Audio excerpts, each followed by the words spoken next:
Funky Kong has something brand new because, so here he's got just like an extra thing. All of the Kongs kind of have an extra thing, except for Swanky. His stuff is just sort of the normal, what it used to be. But here, you know, he'll lend us one of his helicopters if we can prove we can fly it. So we need to prove that we can fly the helicopter before we can use it to change zones. So there's an entire mini game that they developed for where you fly Funky's gyrocopter. They put a lot of effort into this. By the way, it has a gun. Funky's copter has a gun. It had a gun this whole time. And you just never use it for actually doing the things that you're here to do. You never use it to like save DK. You never use it to like strafing run over the levels before you enter them or anything, or fight the bosses. No, it has a gun. Anyway, here's the stage. You've got this whole thing of flying the helicopter, and you know, it's at first it's just here's fly through these rings, you know, just do basic moving around with the pad, and oh look, there's some enemies, and like you can they shoot at you, and you know, you can take damage from them shooting you. You take damage if you bump into any walls. You can fire the gun to destroy the enemies, and you know, you get to the end and you do a nice soft landing on the landing pad and you finish the mission. And you just need to get that within 5 minutes to get the reward there, which is A, you can actually use the gyrocopter at any time. This actually adds a gyrocopter option to your start menu, your pause menu. So unlike the original Donkey Kong Country 2, you don't have to visit Funky Kong in order to leave the world. You just go to your pause menu. And also, for clearing his bonus game, he gives you another video game hero medal. So that's another source of extra medals in this game that was not in the original. And it does this big, forced save when you clear it, because each time you can actually do the Funky's flight things from the main menu, that bonus games menu that we saw.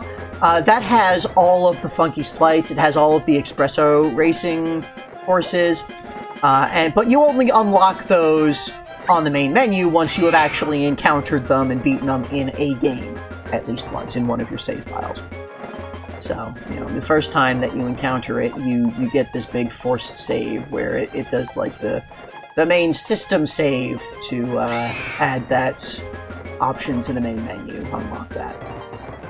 Here's Krow, the first boss fight. It's very simple.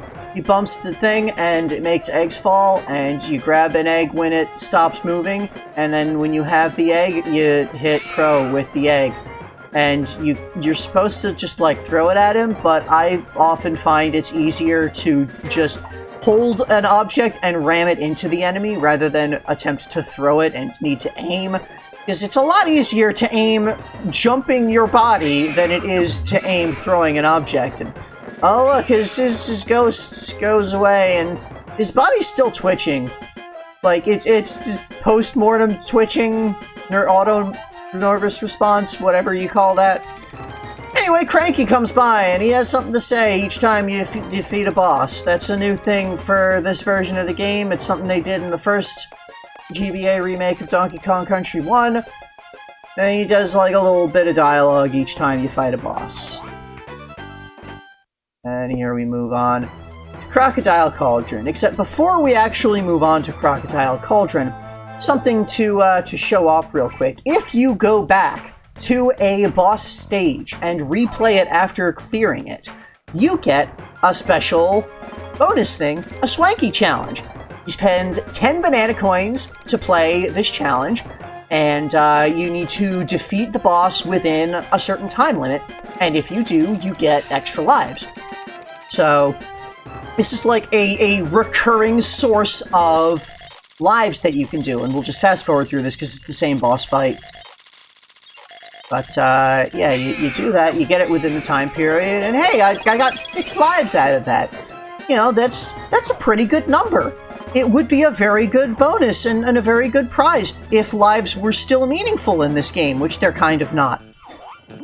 You know, once again, these, now that they've changed the way that the save system works, the live system has become kind of superfluous, because the only thing that you lose if you game over is any progress you made since the last time you chose to save, which you can do from the menu at any time. So, like, you don't even lose your, checkpoints if you have to reload from a save. Like, if you got a checkpoint in the stage, the star barrel, the midpoint barrel, and you save the game and come back, you will still have the star barrel. So, like, there's basically no penalty to getting a game over unless you didn't save the game because you weren't paying attention, which frankly is something that you shouldn't have to even worry about. Like, the game clearly has the capacity to do automatic saves. They did that for certain unlocks.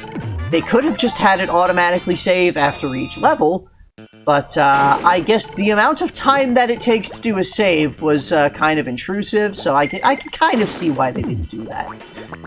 Anyway, Squitter! It's Squitter! He's the best animal companion ever, because he has a web shot that he can fire to defeat enemies, and he can create platforms that you can use to just kind of ignore a stage. You just kind of go over to above the entire stage and don't interact with it. That is, like, the correct way to handle most Donkey Kong Country stages. If you have the opportunity to not interact with the stage at all, take it. Don't interact with the stage, just skip over as much of it as you can. And, you know, only come back down when there's some special secret bonus that you need to grab, or something like that. Here's one of those guys, the Clobber, the guy hiding in a barrel that you have to defeat him to get a photo here. Which, not that hard.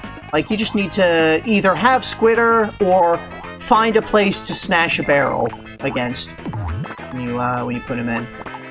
So here's a bonus that's just, hey, do you know how to do the Squitter web thing? If so, then here's a free bonus, basically. You find the bonus and you get the thing. Have not explicitly mentioned this yet. The Kong letters in this game are not tracked. You don't have to, there's no, like, completion for collecting the Kong letters. They are just for the extra life that you get for getting all of them in a stage. So that is, you know, a kind of a load off. Some of them are annoying, very annoying to get, especially later on.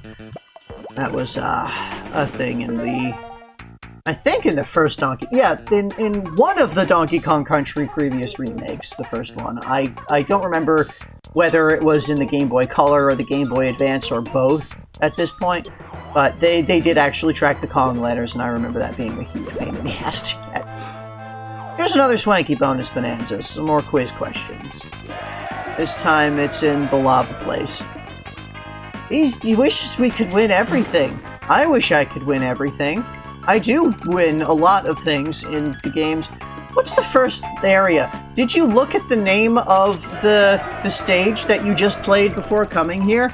Or perhaps if you came here later, did you pay attention to... Yeah, a lot of these questions are just... Did you pay attention to the text in the locations of the game, and did you remember them? Because most of them are pretty, like... The options are pretty widely, like, different, so... You know, if you've even vaguely looked at it, you should remember. Here, remembering how many hits the boss took, it's not, I guess it's not that hard. Like, it's not that hard of a thing to remember. Maybe it can be a little difficult to remember. Here I was just, like, just making sure, because I didn't want to redo this. I did, in fact, look up the answers to the quiz questions, because I don't respect this game enough to be paying that close attention to these things. And, yeah, by this point, I had clearly remembered, oh right, this is Donkey Kong Country. This is not good. Like, okay, the stages here aren't so bad yet. They get a lot worse a lot quicker. It's just, this is the part where the levels are kind of stop being inherently fun. Because one of the problems with all the Donkey Kong Country games, and kind of Rare's development methodology in general, is that it's all gimmicks. And we've brought this up before, that, you know, every stage in these games is a gimmick. And the early stages in these games tend to be good because the gimmick of those stages is introducing a gameplay mechanic that is just a common mechanic used throughout the game. So, you know, Pirate Panic, it's just kind of a very basic introducing you to the concept of a level. It's mostly flat, there's a couple of hidden things up and down, there are some secrets, it gives you Rambi, that's it. Main Brace Mayhem introduces the concept of the rigging that you climb up, the ropes, and, you know, all of the vertical level and getting around like that. You know, each stage kind of introduces a core mechanic. But then you get to the lava world, and, you know, your first stage is Hot Head Hop, and you've got those bouncy crocodile heads. That's the gimmick of the stage. By the way, here, this wasn't something that I had missed initially, but I also do these cuts whenever I get a bonus and then later die and have to redo the stage and decide to not grab the bonus the second time through. And you saw down there, I did clearly remember from the first time I played this game, there's a hero coin hidden in this bonus specifically, across the gap at the start there, so I accidentally fell into the blast barrel before grabbing the coin, so I just kind of had to come back and go back into the bonus and do it again to grab the coin.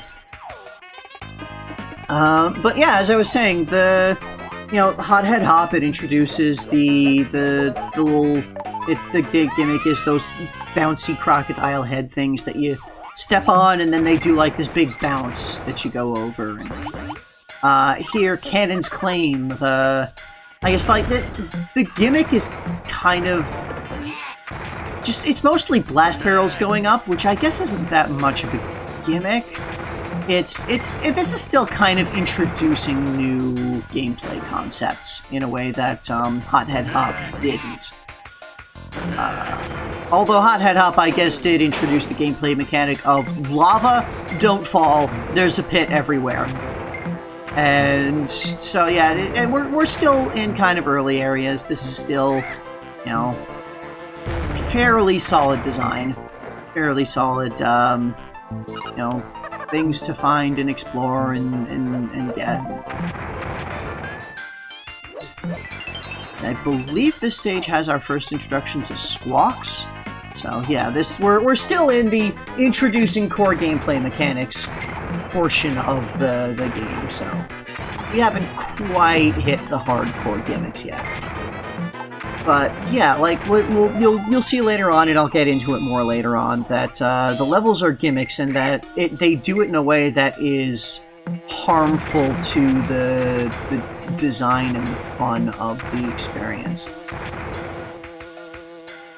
For now, though, we got this guy. He's got a cannon. His name is Kannon with a K, because that's what the naming convention is for all of the Kremlings. Is here is a word that normally starts with a C, but here it starts with a K, because that's how you 90s. That's how you 90s. Is you spell things wrong, and that makes it cool with the K. Anyway, we're at the stage of stuff things here, and alright, this is not the stage that introduces Squawks. The stage that introduces Squawks is the one that has his name on it. You can see there's that cannon has a photo that you defeat him for. So, this is just a very simple bonus. Bounce across the dragonflies, and you get a coin. That's it. And then I just kind of afterwards went back down to get that photo to get the thing, because it's not hard to get. But then I fell on a hornet, and that's unpleasant. Don't fall on a hornet. Hornets are very spiky. The gold feather here is up above there. You either need to bounce off of that mini necky, or if you still have both of your Kongs, you can grab it with a team throw. There's a lot of things that I found in this game that you could just kind of do with a team throw that felt like they weren't intended to be done with a team throw.